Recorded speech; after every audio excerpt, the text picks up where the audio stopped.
So if you're a photographer Yep. and you're trying to get your work into a gallery, you have probably hit what feels like a brick wall. Mm-hmm. The art world can seem like this, closed little ecosystem. It's got all these unwritten rules that nobody ever tells you. It's the big mystery, isn't it? I mean, for so many creatives who are trying to turn their passion into a profession, that whole submission process feels like, wow, like you're throwing a message in a bottle into the ocean. And just hoping someone finds it. Exactly, and reads it. Well, today we are basically charting that ocean for you. Mm-hmm. You sent us this incredibly practical roadmap. It's a 5-step sequence that really just cuts through all the mythology. Yeah. It shows photographers what that professional path actually looks like. So our mission today is to break down those 5 steps, dissect the toolkit you need, and maybe most importantly, clarify the whole landscape by explaining the 3 different types of galleries. And the great thing about this source is that it provides a sequence. It's a logical flow. We're going to move from, looking inward at yourself to presenting your work outward. And it treats the whole journey less like a creative gamble Right. and more like a strategic plan. This whole deep dive is designed to give you the knowledge to walk into that community feeling prepared and confident. Okay, let's do it. Let's unpack this roadmap, starting at the very beginning, which is a bit of a reality check. Okay. Step 1 is assess your readiness. This is the step everyone wants to skip. Of course. Because the creative energy is so high, you just want to get your work out there. But, before you spend a single dollar on prints, the source says you have to look at the huge commitment of time and money that an exhibition requires. It's not just about, is my art good enough? No, it's about, is your infrastructure ready? Okay, so let's get specific on that. When we talk about commitment, what are the things a photographer might not be thinking about? Well, we're talking about some serious costs, and Yeah. they're not costs you get back. Think about just the portfolio. Right. A high-quality, museum-grade portfolio. Okay. That means archival papers, professional printing, maybe even paying for portfolio reviews. Then, if you actually get a show, you have framing costs. Which can be insane. Oh, thousands of dollars, especially for large work. Then you've got insured shipping, you've got travel for the opening, for the installation. It adds up fast. I can see how that just spirals. Yeah. You focus so much on the image, the beautiful print, Yeah. but if you get a yes from a gallery and then you can't afford to frame the 12 pieces, the opportunity is just gone. That's it exactly. Right. Rushing this step, this self-assessment, it leads straight to what the source calls professional burnout. If you haven't budgeted for the money or, just as important, the time for admin and networking, you can't follow through. This step makes sure your vision becomes, a sustainable reality. So once you've done that hard internal work and you pass the readiness check, you turn outward. That's step 2. Mm-hmm. Research the gallery landscape. Mhm. And this is about being really methodical to find galleries that are a, quote, good fit. And fit is the absolute key word here. Think of it like targeted marketing. First, do they even show photography? Basic but important The question. very basic one. Then, if they do, what kind of themes are they into? What's a price point of the work on their walls? And this is crucial, what do the CVs of the artists they already represent look like? So you're trying to find your peer group. How do you actually do that without just, endlessly scrolling on Instagram? You have to be strategic. You look at their exhibition history for the last, say, 2 or 3 years, read the artist bios. Do they all have MFAs from Yale? Have they been showing for 20 years? Right. If you're a mid-career artist, you should be looking at galleries that show other mid-career artists. If you're just starting, targeting a blue-chip gallery is just a huge waste of everyone's time. And doing that research, it saves you from those rejections that can be so demoralizing. Because you're not just sending a blind email. You're approaching them with a proposal that says, I've done my homework and I belong here. Precisely. And that proposal requires a really solid presentation, which brings us right to step 3, building your professional toolkit. This is the what you need part, the actual tangible materials that show you're not just a great artist, but also a professional. Yeah, and the source is very clear that this toolkit has 3 core parts that all have to work together. You've got the physical portfolio, the written materials, and a professional online presence. Let's start with the art, because this is where the source gives some really specific, actionable advice.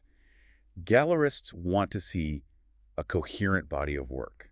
It's not about your 10 best photos ever. Absolutely not. That's probably the biggest mistake photographers make, sending a greatest hits collection.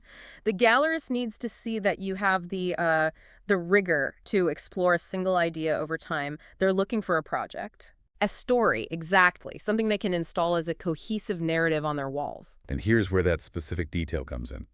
The source says a professionally printed portfolio should have around 20 images per project. Why that number? Why 20? That number isn't random at all. It's the sweet spot. 20 images is enough to show depth and consistency. It proves you're committed to the idea. But also, from a practical standpoint, 20 is a manageable number for a gallery to review, and it's a pretty standard size for planning an actual exhibition. It shows you're already thinking like someone who has shows. You get it. So that consistency covers the art. Then there's the second piece, professionalism and preparation. What are the non-negotiable written materials? You need three things. A clear project statement, that's the why behind the work. A comprehensive curriculum vitae, or CV, and an artist biography. And they're all different. The CV is just the facts where you're shown, your education. The bio is more of a narrative about who you are. And the project statement is where you convince them that those 20 images add up to something important. I mean, if the gallerist has to guess what your work is about, you've already failed. Right. It all has to be clear, professional. And all of this, the portfolio, the writing, it all ties back to the fundamental philosophy of what gallery representation even is. Which you shared with us in this fantastic quote from Dina Mitrani of the Mitrani Gallery. She says, the relationship between a gallerist and an artist is very much a partnership. Open, honest, and easy communication is crucial. That quote is everything. It's the whole game. Your professional toolkit, that's your first communication test. If you can't communicate clearly on paper, how can they trust you to communicate when a deadline is looming or you have to talk to a major collector? That reframes the whole thing. But, if it's a partnership, why do galleries still take a 50% commission? That can feel pretty steep. It's a fair question, but that's where you have to understand all the work the gallery is doing behind the scenes. That 50% covers their rent in a prime location. Art insurance, professional installers, marketing, press releases. And their contacts. And their decades of relationships with collectors. They're not just a room with white walls. They are a sales and marketing engine. They handle the business so you can make the art. Okay, so your toolkit is ready. You understand it's a partnership. Now we're at step 4. Make authentic connections.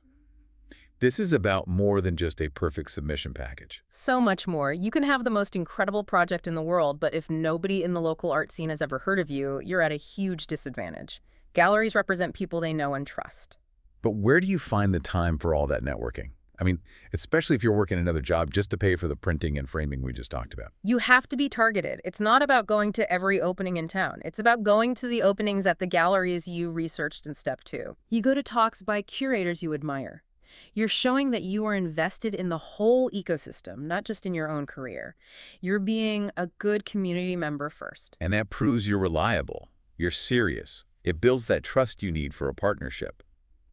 Which brings us to the last step, step 5.